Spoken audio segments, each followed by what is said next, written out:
Hello, children. This is Grandma Carla, and I am back with some more of Beverly Cleary's book, Emily's Runaway Imagination. When I was a little girl, I did have a very vivid imagination, and I think that's why I enjoy reading to you so much, is it helps me remember how to imagine things. Books are fun. Mama's Elegant Party. Mama was so busy and so excited this morning that she burned the toast. Emily was so excited that she did not want to eat toast, especially toast that had been scraped. "Now, Emily," said Mama, "it is wicked to waste food. Now, just think of the starving Armenians." Emily would have been delighted to give her toast to one of the starving Armenians she had been hearing so much about lately. But since there were no starving Armenians in Pitchfork, she nibbled away at her toast, scraping toast on the day Mama was having a party, an elegant party. The members of the Ladies' Civics Club were coming for luncheon. Luncheon on a farm where the Bartletts always had dinner at noon. Mama was going to steer the conversation around to the subject of the library for Pitchfork. The state library really had answered her letter and had offered to send 75 books at a time. But first, the town must find a place to keep the books and someone to act as librarian. Mama had more ideas. If all of the people of Pitchfork donated what books they owned, there might be enough books to start a permanent library. Of course, Emily was eager for the party to begin. The Bartletts, who always rose early because Daddy had to milk the cows at 5 o'clock in the morning, had been busy. Emily wanted to do everything she could to make Mama's party a success. She had gone down to the pasture to gather buttercups and Johnny jump-ups for the table. She had dug the maraschino cherries out of their tight little jar to put in the fruit salad. She had even gone to the drugstore for the ice cream the short way at the risk of running into Fong Kwok because she wanted to hurry back to help Mama. Daddy had killed some hens the day before, and Mama had made chicken a la king with pimento out of a can from Grandpa's store. She had made patty shells just like the ones she used to have back east. The trouble she had with those patty shells. The first batch refused to puff up, and Emily had to take them out to feed the chickens, because even though they had plenty of butter and flour on the farm, they could not waste food because of the starving Armenians. Mama's angel food cake made up for the trouble with the patty shells. Even with a rotary beater to beat the egg whites, it had been as light as a feather. Mama said goodness only knew what she was going to do with all of the leftover egg yolks. "Pretty fancy food you're fixing," teased Daddy. "It seems like a lot of trouble for a bunch of women to get together just to gabble." Mama was too busy to be teased. "I do hope this luncheon will be a success," was all she said, and whizzed around with the carpet sweeper and a dust cloth while Daddy got out the scythe to cut the grass in front of the house. Emily followed and raked up the grass. When Daddy worked his way over to the fence that separated the yard from the orchard, he swung the scythe through the grass and whacked right into an overturned apple box that was hidden in the grass. "That Goliath!" exclaimed Daddy. "I forgot about the apples he knocked over." Then Emily remembered. Last winter, Daddy had picked 2 boxes of apples. When he had pastured Goliath the bull in the orchard, he had set the box of apples over the fence to get them out of the bull's way. This had not stopped Goliath, who had managed to get his head over the wire fence and knock over the boxes. He took bites out of all of the apples that did not roll out of his reach, and since the Bartletts had plenty of apples and no one wanted to eat apples that had been nuzzled by a bull, the rest of the apples had lain rotting in the tall grass along with the windfalls that had dropped from the tree. "Say, Emily," said Daddy as he swung the scythe, "see if you can get rid of those apples so that I can cut the rest of the grass." "What shall I do with them, Dad?" asked Emily. "Anything," answered Daddy. "Just get rid of them." Emily examined the apples scattered in the grass. They were rotten now, brown and squishy rotten. She picked up an apple which had a rich cidery smell and tossed it over the fence into the orchard, where it landed with a plop and smelled even more cidery. Emily did not think Mama would like a lot of smelly, rotten apples plopped over the fence when she was having an elegant party. So she decided that the thing to do would be to feed them to the hogs, who would probably enjoy them. Emily loved to pick an apple and bruise it by dragging it out the picket fence before she ate it. The juicy bruises were the best part of the apple. If a bruise tasted good to her, a whole rotten apple must taste delicious to a hog. Besides, Mama said it was wicked to waste food. Think of the starving Armenians. Emily found an old dishpan, which she filled with the squashy apples and lugged around to the back of the house and across the barnyard to the hog pen. There she found that she could not climb up on the fence with the dishpan in her hands, so she opened the gate to dump the apples onto the ground for the hogs. The hogs were delighted. They squealed and rooted and snuffled at the apples and gobbled them up, while Emily carefully closed the gate and ran back to them for more.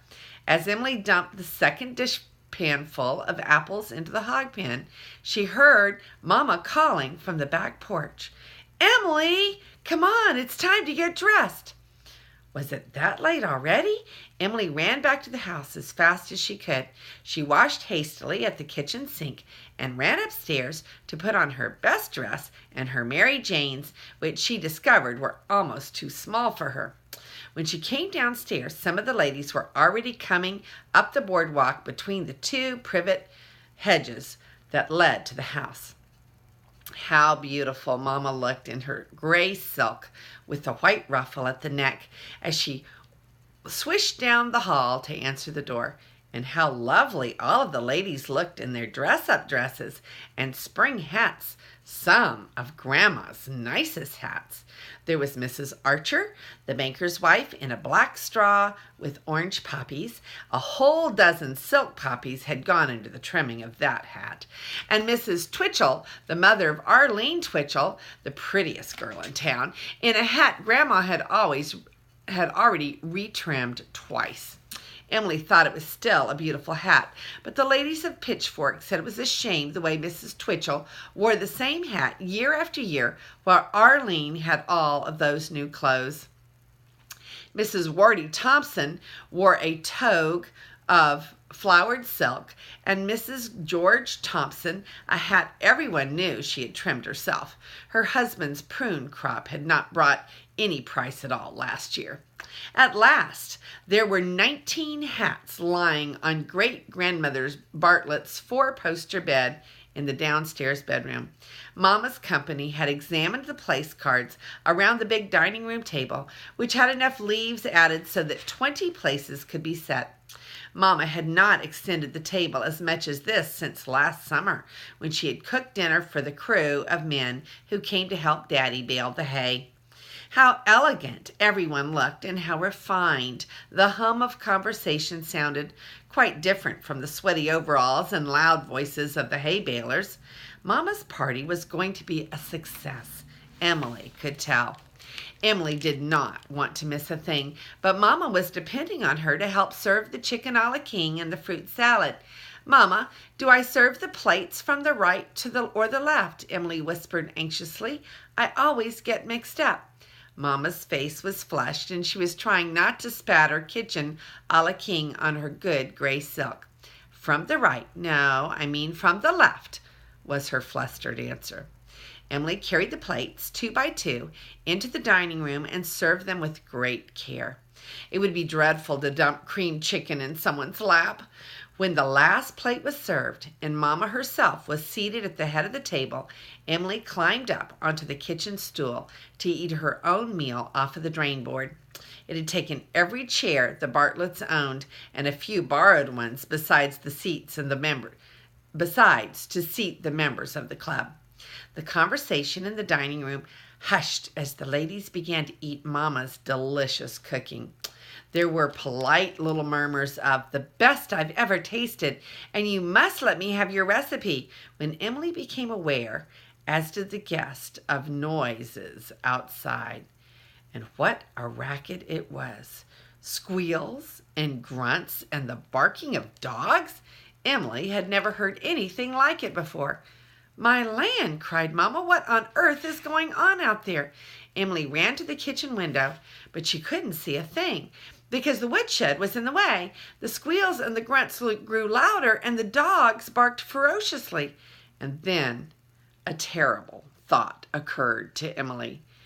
Had she fastened the gate when she dumped the apples into the hog pen?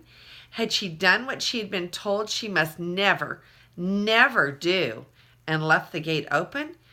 She was sure she had closed it, but now she was not so sure that she had fastened it. No matter how hard she tried, she could not remember. Mamma had called. Emily had been in a hurry to get cleaned up before company came. She had a terrible feeling. Oh dear, if she had left the gate unfastened, Daddy was going to be pretty angry. Emily only hoped that if she had left the gate unfastened so the hogs got out, Daddy would wait until the ladies had gone home before he gave her a talking to, or might even spank her. All of the guests had stopped talking to listen. Mamma jumped up from the table and ran out to the back porch. Emily and the 19 ladies followed. Mamma ran down the back steps and along the walk of the barnyard, with Emily and 19 ladies right after her. This was terrible. All of the ladies leaving Mama's luncheon instead of talking about the library. And what a sight met their eyes. All 12 hogs were running around the orchard, squealing and snorting and grunting. Plinth, as the whole town now called the collie, was standing on the steps of the tank house barking hysterically, while old Bob, who knew there was work to be done, ran after the hogs, barking and snapping at their heels to persuade them to go back into the pen. Oh, thought Emily, how dreadful! She had left the gate unfastened. She saw Daddy standing in the barnyard staring at the hogs.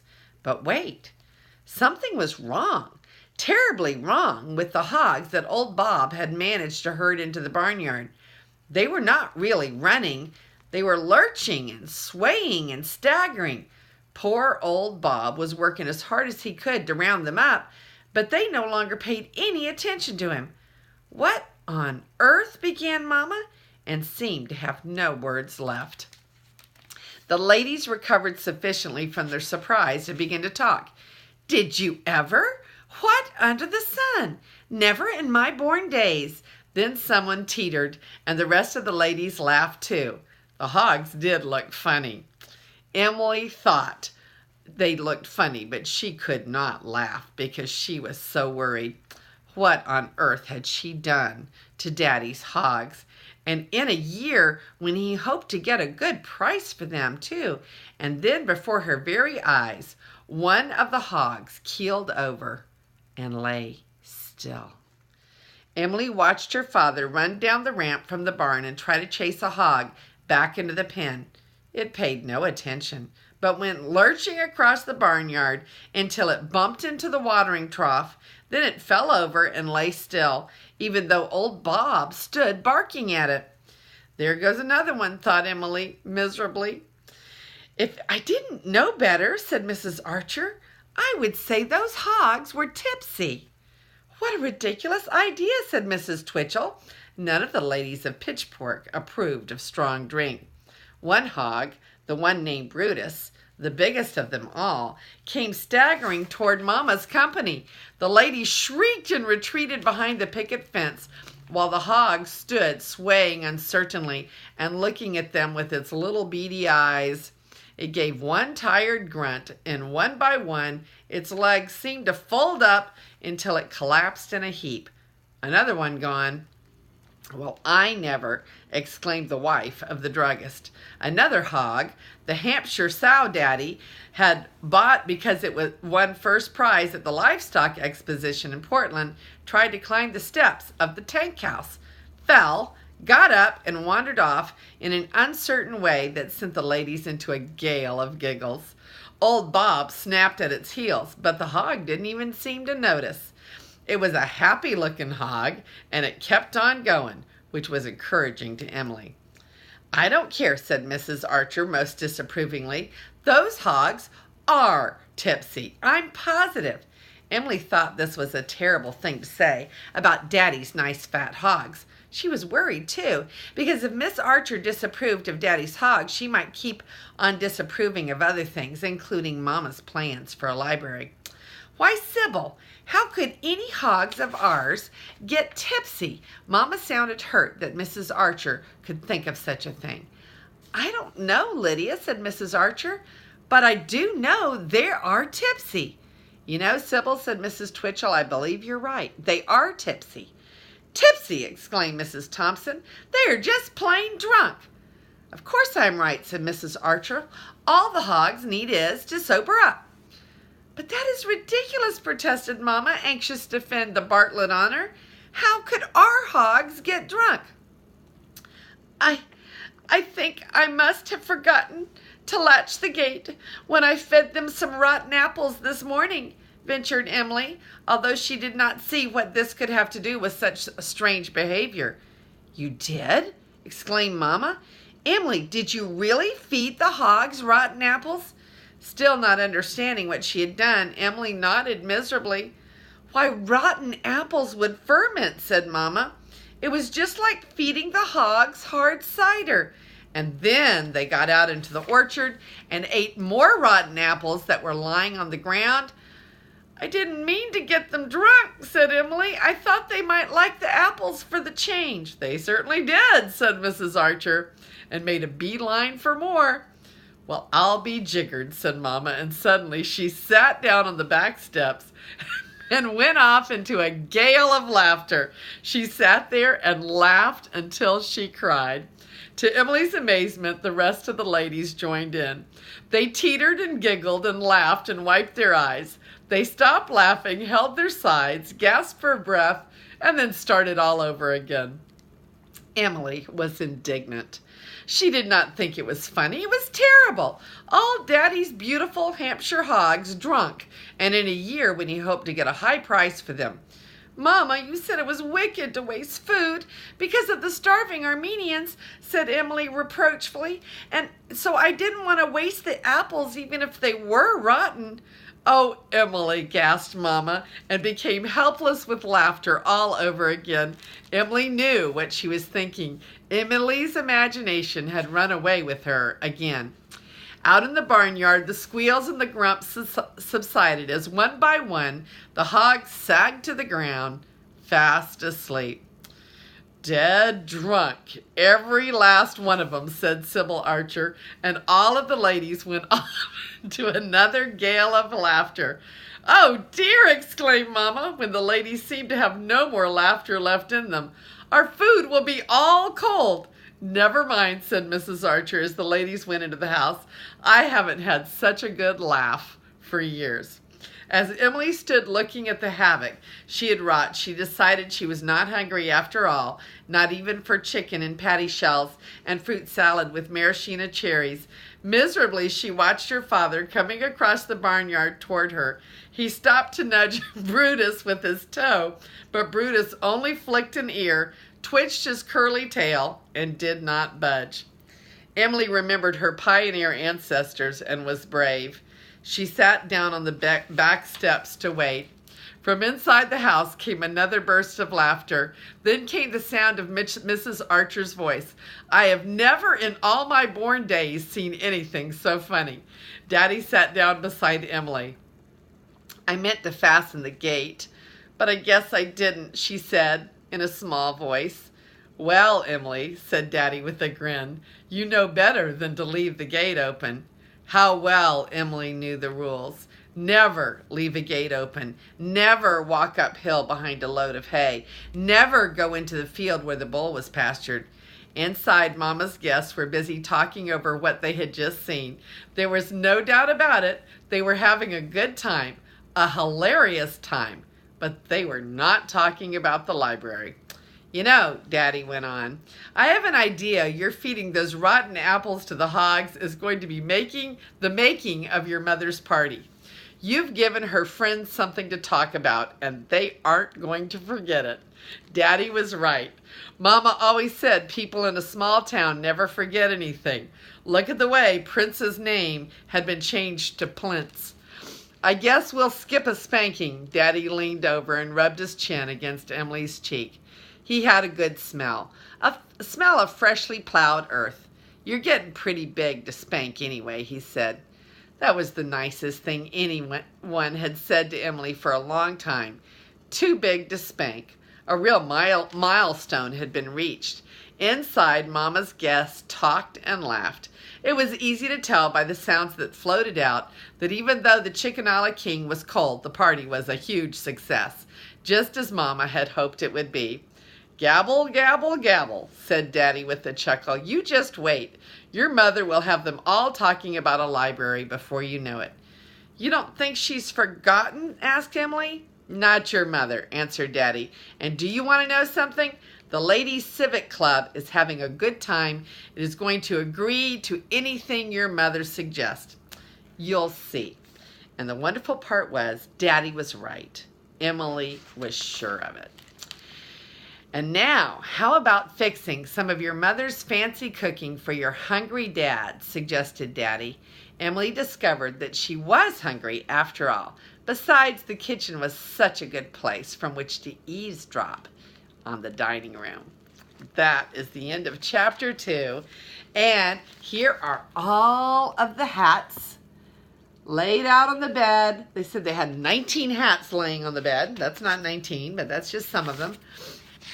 And then here is a picture of a bunch of hogs lying all around, just absolutely drunk because they ate the fermented rotten apples and got tipsy, as the ladies said.